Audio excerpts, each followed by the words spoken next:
ఒక్కో సినిమాకు ఏకంగా 200 కోట్ల నుండి 275 కోట్ల రూపాయల వరకు పారితోషికం తీసుకుంటూ కోలీవుడ్ను షేక్ చేసిన స్టార్ హీరో ఇప్పుడు ఒక రాష్ట్ర ముఖ్యమంత్రిగా ఎంత జీతం తీసుకుంటున్నారో తెలుసా? తమిళనాడు అసెంబ్లీ ఎన్నికల్లో చారిత్రాత్మక విజయాన్ని సాధించి ద్రవిడ రాజకీయాల్లో సరికొత్త అధ్యాయానికి శ్రీకారం చుట్టిన తమిళగ వెట్రి కళగం అధినేత సి జోసెఫ్ విజయ్ రాష్ట్రానికి 13వ ముఖ్యమంత్రిగా బాధ్యతలు స్వీకరించిన సంగతి తెలిసిందే. కోట్ల రూపాయల లగ్జరీ జీవితాన్ని, తిరుగులేని స్టార్డమ్ను పక్కన పెట్టి కేవలం ప్రజాసేవ కోసమే ఆయన పాలిటిక్స్లోకి రావడం అప్పట్లోనే దేశవ్యాప్తంగా పెద్ద సంచలనం సృష్టించింది. అయితే ఇప్పుడు ముఖ్యమంత్రి హోదాలో విజయ్కు నెలకు సుమారు 2,85,000 నుండి 3 లక్షల రూపాయల వరకు మాత్రమే వేతనం అందుతుంది. ఇందులో బేసిక్ పేతో పాటు నియోజకవర్గ భత్యం, ఆఫీస్ అలవెన్సులు కూడా కలిసి ఉంటాయి. అంటే లెక్కగడితే ఏడాదికి ఆయన అధికారిక వేతనం సుమారు 34 లక్షల రూపాయలు మాత్రమే.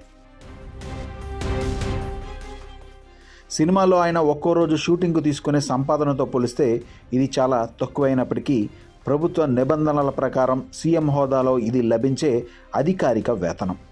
ఒకప్పుడు కోట్ల రూపాయల చెక్కులపై సంతకాలు చేసిన దళపతి ఇప్పుడు ఒక సాధారణ ప్రభుత్వ ఉద్యోగిలాగా నెల నెల జీతం అందుకోవడం నిజంగా ఒక విశేషమనే చెప్పాలి. అయితే ఈ జీతంతో పాటు ముఖ్యమంత్రికి ప్రభుత్వం పలు ప్రత్యేక రాయితీలు, అధికారిక సౌకర్యాలు కూడా కల్పిస్తుంది.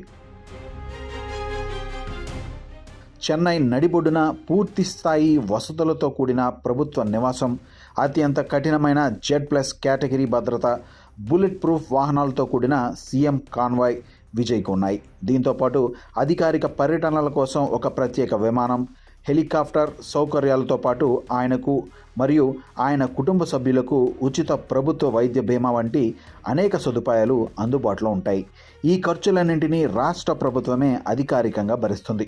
మరోవైపు విజయ్ ఎన్నికల సమయంలో సమర్పించిన అఫిడవిట్ ప్రకారం ఆయన ప్రకటించిన మొత్తం ఆస్తుల విలువ సుమారు 624 కోట్ల రూపాయలు. సినీ కెరీర్లో అత్యధిక పన్ను చెల్లింపుదారుడిగా రికార్డు సృష్టించిన విజయ్ ఇప్పుడు ఒక బాధ్యతాయుతమైన పౌరుడిగా ఆదాయపు పన్ను నిబంధనల ప్రకారం తన ముఖ్యమంత్రి వేతనంపై కూడా పన్ను చెల్లించాల్సి ఉంటుంది.